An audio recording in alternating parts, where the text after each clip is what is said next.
ভালোবাসতে গেলে কতই বাধাই আসে। পরিবারের বাধা আসে, সমাজের বাধা আসে, হাজারো বাধা আসে।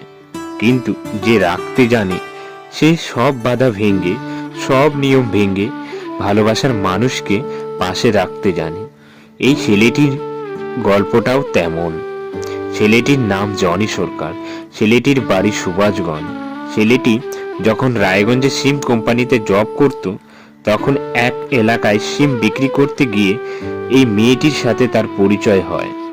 আর এই পরিচয় থেকে তৈরি হয় তাদের মাঝে ভালো লাগা, ভালোবাসা। এরপরে মাত্র 7 দিনের সম্পর্কে তারা দুজন দুজনকে ভালোবেসে বিয়ে করে ফেলে। কিন্তু মেয়েটি ছিল বিবাহিত আর ছেলেটি ছিল অবিবাহিত।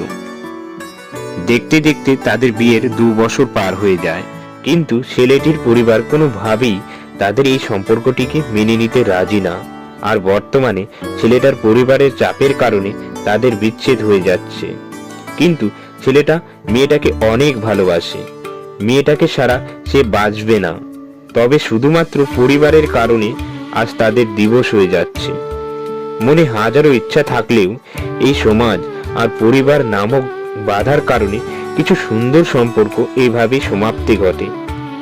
একটা সম্পর্ক ভাঙা সহজ, কিন্তু গোড়া কঠিন। আর এই সহজ কথাটি সবাই মানতে চায় না। জনি সরকারের সম্পর্কটা শুরু হয়েছিল 22 ডিসেম্বর 2022 সালে। এই 2 বছরের সম্পর্কটি আজ শেষের পথে। মেয়েটির পরিবার চায় তারা একসাথেই থাকুক, কিন্তু ছেলেটির পরিবার এই জন্যই মেয়েটাকে মেনে নিতে চাইছে না, কারণ মেয়েটা বিবাহিত। মেয়েটার এর আগেও এক জায়গায় বিয়ে হয়েছিল। এই কারণেই ছেলেটির পরিবার তাদের ডিভোর্স করাতে চাইছে। এই ছেলেটি যেখানে এই মেয়েটির সবকিছু মেনে নিয়ে ভালোবেসে তাকে বিয়ে করেছে, তাকে নিয়ে থাকতে চেয়েছে, সেখানে ছেলেটির পরিবারের এমন সিদ্ধান্ত মোটেও সঠিক নয়। ভালোবাসা জিনিসটা মন থেকে আসে।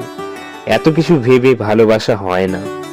তাই এই ছেলেটি সহ সবাইকে বলতে চাই, সব সময় তুমি সেটাই করো যেটা তোমার মনে চায়। নিজের মনের বিরুদ্ধে গিয়ে দাবি করে কখনো সিদ্ধান্ত নিও না, কারণ তোমার খারাপ সময়ে তোমাকে একা পার করতে হবে। তোমার মনের দুঃখ কষ্টগুলো তোমার মতো করে কেউ বুঝবে না। অবশ্যই পরিবারকে সম্মান করতে হবে, শ্রদ্ধা করতে হবে, কিন্তু পরিবারের জন্য করে নিজের ভালোবাসার মানুষকে হারিয়ে ফেলো না। দিন শেষে সবাই পাশে থাকবে, কিন্তু প্রিয় মানুষটাকে হারিয়ে ফেললে তাকে আর ফিরে পাবে না।